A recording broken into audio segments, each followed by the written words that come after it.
Hi and hello there, Sagittarius! Welcome new subscribers. My name is Yan, returning instant buyers. Thank you po sa inyong walang sawang love at support for me. Kung di pa alam, may pa other channel, link down below sa ating description box. If interested, just click lamang yung link para mapunta kayo doon at araw-araw nag-upload po tayo ng collective readings for all signs.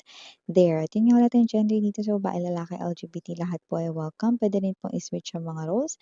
Dahil possible magkapalit-palit general reading kasi ito. And at the end of the day, lahat ay may free will na free mong gamitin anytime, anywhere. Cross-watchers ni Saji, welcome ka rin. May Sagittarius placements and natal/birth chart, welcome din po kayo. So let's go ahead and check these messages para sa iyo. Sagittarius, maraming salamat. Archangel Michael kasama ng angel guides ni Saji para sa palagihang presence ninyo sa reading nila. Can we get messages for them, please? What the Sagittarius needs to know? Mga mensahe for Sagittarius, please.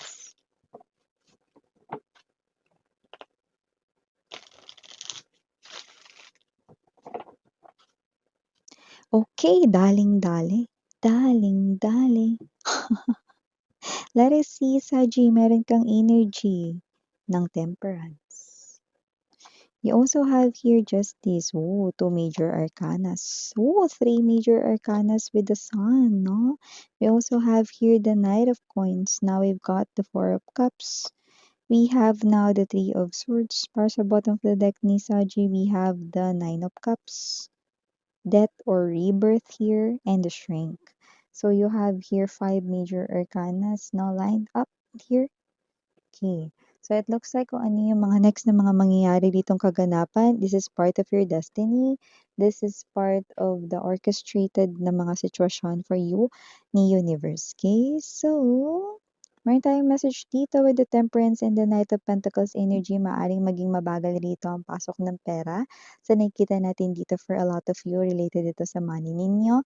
Pero, doesn't have to be, no, na porket mabagal yung pera, mga babes, no, ay ito ay mabilis na mawawala sa'yo, no, or whatsoever. Meaning to say, mabagal man ang pagpasok ng pera, stable naman ang dating ng money sa'yo, which is a good thing, no. Like, let's say, ano pang ibig mo sabihin doon, Miss Yan? Kunyari sa negosyo mo, hindi naman gano'n kalakasan yung negosyo mo, pero hindi rin naman mahina. Steady lang, no? Yung iyong nakikita rito na income mo or nakukuha mo dun sa negosyo mo, no, steady lang, no? Pero tuloy-tuloy, 'no, yung kitaan doon, 'no? So, nakikita natin 'yan dito, 'no? And with the temperance energy, universe is telling you to be more patient because it will change, okay? I do pick up, no, for the upcoming, no, 3 to 4 months, no, it will change, okay? At nakikita ko magiging magnet kayo ng money. Look at that, you are like that big magnet and the money is following you, okay? So, for now, okay, be contented, no? Maging contented kayo kasi kahit mabagal yung dating ng pera sa inyo, steady naman ito. At nakikita ko na ito yung klase ng energy na magbabago at maaaring bumilis at attract pa kayo rito ng more opportunities. Like, yung pera yung susunod sa iyo, no? 'Di ba nakakaloka yun, Sagittarius? Yung pera yung susunod sa iyo. No, it looks like you're attracting money effortlessly for the upcoming 3 to 4 months. So, maliban dyan with the Justice and the Four of Cups energy, maaring may energy rito, no, na maaring magsimula na sumagi ka sa isipan ng taong ito. Okay? This is your ex-lover right in here, no? Dahil mag-uumpisa na rin kasi ang kanyang karma. Yan. Look at how scary yung reflection dito, no, ni Justice. Tingnan mo yan. Yung reflection niya sa ibaba, you know? Tapos na yung Halloween pero nakakatakot, 'no? Kasi nga magsisimula na yung karma ng ex mo rito or yung iba hindi niyo 'to ex, 'no, someone who betrayed you in some way, shape, or form. Magsisimula ka na niyang maalala, 'no? But for some reason, nakikita ko dito na, "Ay, iba naman yun, di ko naalala yun si ano, si Sagittarius." Ay naku, change ano nga, change isip nga 'yan 'no, kasi nga mga babes 'no, pinapakita 'no ang larawan mo sa taong ito 'no, dahil makakaranas na siya rito ng mga karma 'no, na maaaring magturo sa kanya ng mga spiritual lessons, okey? Ang karma hindi 'yun para mangkastigo lang, kundi para merong matutunan talaga 'no, ang isang individual na dumadaan sa mga ganitong klase ng sitwasyon, okey? So, maiisip niyo na kayo bigla-bigla rito sa nakakalokang pagkakataon pa kung kailan busy sila, okey? 'Di ba minsan kapagka nakakaisip tayo ng mga bagay, nagiging sentimental tayo or whatsoever 'no, yun yung mga nagre-relax lang tayo, wala tayong ginagawa 'no, pero ikaw ipapakita yung mukha mo sa kanila habang busy sila sa ginagawa nila, sa trabaho nila or habang sila ay kumikilos. Kahit yung mga naglilinis lang ng bahay nila 'no, so may gano'ng klase ng energy. So, talagang ito ay naku, naku, naku, naku, naku, isa talaga ito 'no na parang pahiwatig 'no, na magsisimula na ang karma sa kanila, 'yan. So, maliban diyan, the Sun energy and the Three of Swords, meron akong nakikita rito 'no, na meron rin dito na ex mo, ito talaga ex mo 'to 'no, na gusto na talaga rito 'no, na aminin na hindi niya na kaya pang tiisin ito 'no. Ang hirap talaga rito 'no na, um, malayo 'no, sa inyo 'no. Ayaw niya na in separation kayong dalawa. So, I do see na hindi ito LDR, ibig sabihin nag-end na yung inyong relationship 'no. So, gusto niya rito ng pagbabalikan 'no, pero ito yung bagay na hindi niya maamin-amin sa'yo dati pa, okey? At kamakailan 'no, nakita niya kayo, yes, nakita niya kayo pero wala pa rin siyang ginawa ngayon. I don't think so 'no, kung makakapag-hold back pa siya rito 'no, with the Three of Swords energy and the Sun.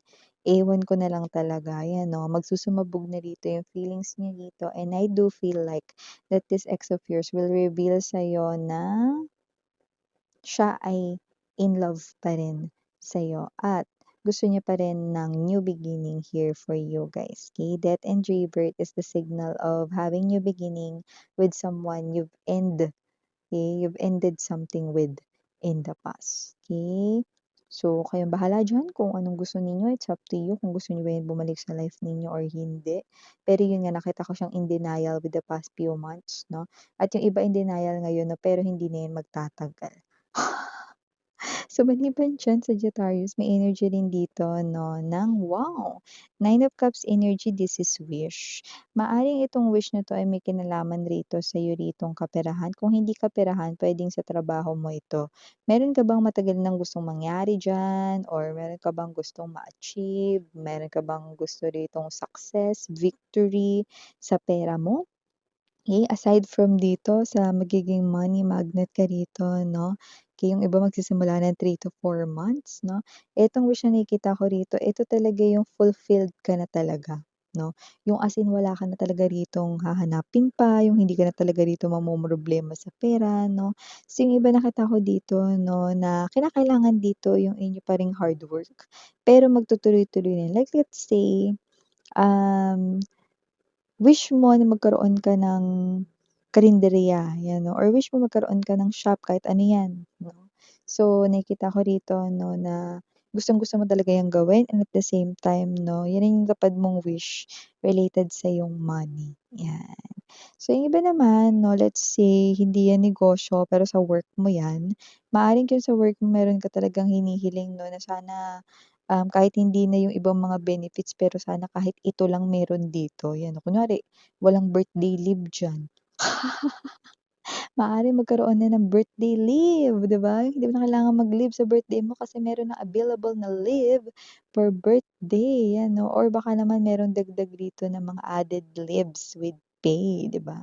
So, kung ano 'to na parang iniintay mo na sana, 'yan 'no, na magkaroon sa'yo ritong trabaho or pinagtatrabahuhan or related sa work mo or way of earning a living mo, yun yung nakikita ko ritong wish fulfillment para sa'yo. When it comes to new love naman, yes, may darating rito. Maaaring yan ay makilala mo ngayong December sa lumalabas dito, no? At mukhang siya, mga babes, no, ay someone right in here na medyo iba yung culture, ethnicity, or pwedeng tradition and beliefs kumpara sa'yo.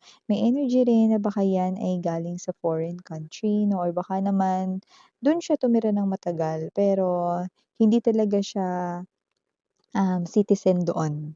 Okay? So, hindi talaga siya born doon, okey? So, just take how this resonates. Baka dahil yun sa job niya. Okay, nakita ko rin dito na kung sino man 'tong energy na 'to, this person here is someone 'no, na very warm yung energy niya. For some reason galing siya sa country kung saan malamig, okay, or merong snow season, 'yan, or winter season, okay. So maliban diyan, Sagittarius, may energy rin dito that with the Strength card energy, there is someone here 'no, na posibleng nanghihina kapag nakikita kayo.